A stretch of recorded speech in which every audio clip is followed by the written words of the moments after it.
DSC 2025 అవకతవకలపై విద్యాశాఖ మంత్రి నారా లోకేష్ రాజీనామా చేయాలంటూ వైసీపీ శ్రేణులు రోడ్డెక్కాయి.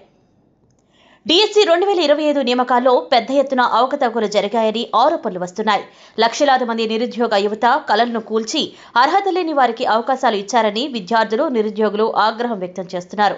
ఈ అవినీతికి పూర్తి బాధ్యత విద్యాశాఖ మంత్రి లోకేష్ దేనని వైఎస్ఆర్ కాంగ్రెస్ పార్టీ ఆరోపిస్తోంది. ఈ నేపథ్యంలో ఈరోజు అనంతపురం జిల్లా అధ్యక్షులు అనంత వెంకట్రామరెడ్డి ఆధ్వర్యంలో అనంతపురం నియోజకవర్గంలో వైసీపీ శ్రేణులు భారీగా కదిలాయి. వేలాదిగా తరలివచ్చిన కార్యకర్తలు, నిరుద్యోగులు లోకేష్ దిగిరా అంటూ నినాదాలు చేశారు. డిఎస్సి పరీక్షలో జరిగిన అక్రమాలపై స్వతంత్ర విచారణ జరిపించాలని, దోషులను శిక్షించాలని డిమాండ్ చేశారు. అర్హులైన ప్రతి అభ్యర్థికి న్యాయం జరిగే వరకు పోరాటం ఆగదని స్పష్టం చేశారు. విద్యాశాఖను నాశనం చేసిన లోకేష్ వెంటనే రాజీనామా చేయాలి. నిరుద్యోగుల భవిష్యత్తుతో ఆట్లాడే అధికారం ప్రభుత్వానికి లేదు అని అనంత వెంకటరామిరెడ్డి గారు నిప్పులు చెరిగారు. ఇది ఒక పార్టీ నిరసన కాదు, ఇది ఆంధ్రప్రదేశ్ నిరుద్యోగ యువత ఆత్మ గౌరవ పోరాటం అని అన్నారు. దాదాపుగా 10 రోజుల నుంచి కూడా అనేక రకాలుగా కూడా రాష్ట్ర ప్రజలు, ముఖ్యంగా యువత విద్యార్థులు కూడా ఉద్యమిస్తూ ఉన్నారు. మరీ ముఖ్యంగా 2025లో జరిగిన డిఎస్సి పరీక్షలు ఏదైతే ఉన్నాయో అవన్నీ కూడా అవినీతిమయమైనని చెప్పేసి, అలాగే పేపర్ కూడా లీక్ అయిందని చెప్పేసి, ఒక స్పోర్ట్స్ కోటాలో కూడా జీవోలని, కొత్త జీవోలు ఇచ్చేదే కాకుండా ఆ జీవోల ద్వారా 2-3% చేసేదే కాకుండా కనీసం స్పోర్ట్స్ అంటే తెలియకోకుండా స్పోర్ట్స్లో ఈ రాష్ట్రంలో చాలా మంది కూడా అంటే బీఈడోనో లేకపోతే టెట్ పాస్ అయిన వారు గోల్డ్ మెడలిస్టులు ఉన్నా వారందరినీ కాకుండా ఈరోజు వారికి కావలసిన వారికి కేవలం గేమ్స్లో పాల్గొంటే చాలా అటువంటి వారికి కూడా ఉద్యోగాలు ఇచ్చిన వైనాన్ని కూడా పేపర్ల ద్వారా బహిరంగ అందరికి కూడా, ప్రపంచానికి కూడా అంత తెలిసిపోయింది. దీనిపైన ఎంక్వైరీ చేయాలని చెప్పేసి, అలాగే లోకేష్ గారు కూడా రాజీనామా ఇచ్చి సిబిఐ ఎంక్వైరీ కావాలని చెప్పేసి, అలాగే మీరు హామీ ఇచ్చిన ప్రకారం నిరుద్యోగ భృతి పూర్తిగా కూడా చెల్లించాలని చెప్పి ఒక్కరికి కూడా నెల 3,000తో, అలాగే ఫీజు రీఎంబర్స్మెంట్ కూడా మీ అందరికి కూడా ఇవ్వాలని చెప్పేసి మేమంతా కూడా ఉద్యమిస్తా ఉన్నాం. జిల్లా కేంద్రాల్లో ర్యాలీ తీసుకున్నారు అప్పుడే విద్యార్థి యువజన విభాగాల తరఫున. తర్వాత మేమందరూ కూడా కలిసేసి అందరు ప్రజాప్రతినిధులు కావచ్చు, మాజీ ప్రధానులు అందరూ కూడా నాయకులు కలిసి కలెక్టర్ గారికి కూడా సాక్ష్యాధారాలతో కూడా ఇవ్వడం జరిగింది. తర్వాత 3 రోజులు రిలే నిరాదీక్షలు ప్రతి అసెంబ్లీ నియోజకవర్గంలో కూడా మేము చేయడం జరిగింది. అయినా కూడా దిగి రాలేదు. ఈ రోజు ఇక్కడ అనంతపురమే కాదు, ప్రతి అసెంబ్లీ కేంద్రాల్లో కూడా పెద్ద ఎత్తున ర్యాలీలు కూడా నిర్వహించడం జరిగింది.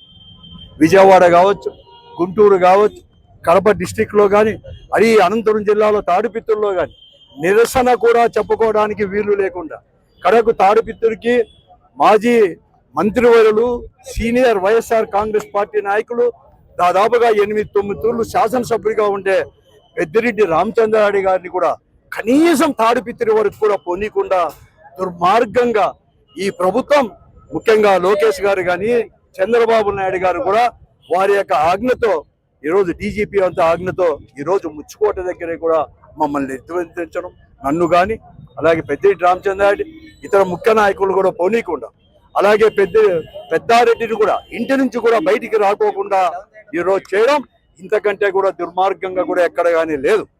ఇది మీరు అనుకుంటున్నారేమో ప్రజాస్వామ్యంలో ఇది చాలా తప్పు.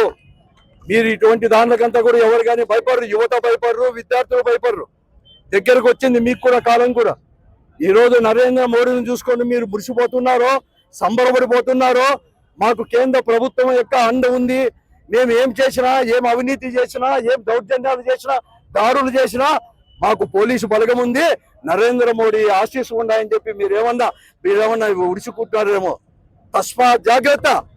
ఈరోజు నరేంద్ర మోడీ గారు కానీ అలాగే కేంద్ర హోంమంత్రి కూడా ఈరోజు పార్లమెంటుకు కూడా పోకోకుండా దాన్ని కూడా మీరు అర్థం చేసుకోవాలని చెప్పి నేను అడుగుతున్నాను. మీకు కూడా దగ్గరికి వచ్చింది, మీ అవినీతి బహిర్గతమైంది, మీరు నిరూపించుకోండి మీరంతా మీ నిజాయితీని కూడా. మేము సాక్ష్యాలతో కూడా ఈరోజు చెప్పడం కూడా జరిగింది.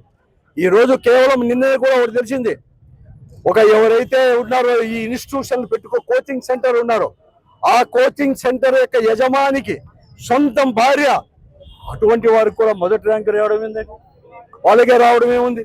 అలాగే ఒక అవుట్ సోర్సింగ్ విద్యార్థి, నవీన్ అవుట్ సోర్సింగ్ యొక్క ఉద్యోగి నవీన్ అతను వారికి వారికి కూడా మొదటి ర్యాంకు జోన్ 2లో కూడా రావడం జరిగింది. ఏమని వారికి మీరు కనీసం ఉద్యోగానికి కూడా పంపించే మళ్ళీ అతన్ని కూడా పిలుచుకోలేదంటే ఇంకా అంతకంటే సాక్ష్యం కావాలా మీకు అందరికి కూడా. స్పోర్ట్స్ కోటాలో మీకు నిజాయితీ ఉంటే ప్రచురించండి. ఎవరికి ఇచ్చినారు ఉద్యోగాలు, ఏ దాంట్లో నిష్ణాతులు వాళ్ళు నిజంగా కూడా ప్రకటించండి. మీకు ధైర్యం ఉంటే మీరు ప్రకటించుకోకుండా హామీలన్నీ అమలు పరిచాం, సూపర్ 6 హామీలు అమలు పరిచాం అంటారు. నిరుద్యోగ వృత్తి ఇచ్చారా? ఆడవారికి మహిళలకు ఆడబిడ్డ నిధి ఇచ్చారా? ప్రతి నెల 1500 ఇస్తామంటారే. అలాగే మీరు ఈరోజు కూడా వీళ్ళకందరికి ఇచ్చారా?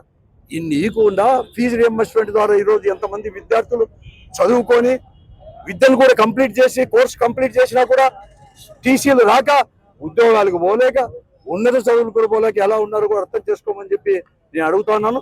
ఏది ఏమైనా ఇంకా కూడా భవిష్యత్తులో కూడా ఉద్యమాలు చేస్తూనే ఉంటాం. ఈ ప్రభుత్వం దిగొచ్చేంత వరకు, ఎంక్వైరీ చేసేంత వరకు, లోకేష్ గారు రాజీనామా ఇచ్చేంత వరకు వీళ్ళిద్దరు అన్ని కూడా చేస్తాం. అసెంబ్లీ చర్చే కాదు, అవసరం అనుకుంటే అసెంబ్లీని ముట్టడి చేయడానికి కూడా మా పార్టీ సిద్ధంగా ఉంది.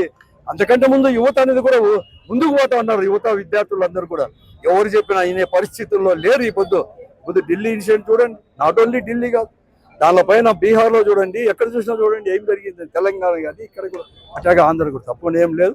మేము అన్ని దానిలోకి సిద్ధమే, అసెంబ్లీలో సిద్ధం చెప్పాం కదా. మేము ఆ కౌన్సిల్ బొత్స సత్యనారాయణ గారు చాలా స్పష్టంగా చెప్పారు, మేము సిద్ధంగా ఉన్నాం చర్చించడానికి, కౌన్సిల్లో రండి అని కూడా మేము చెప్పడం జరిగింది.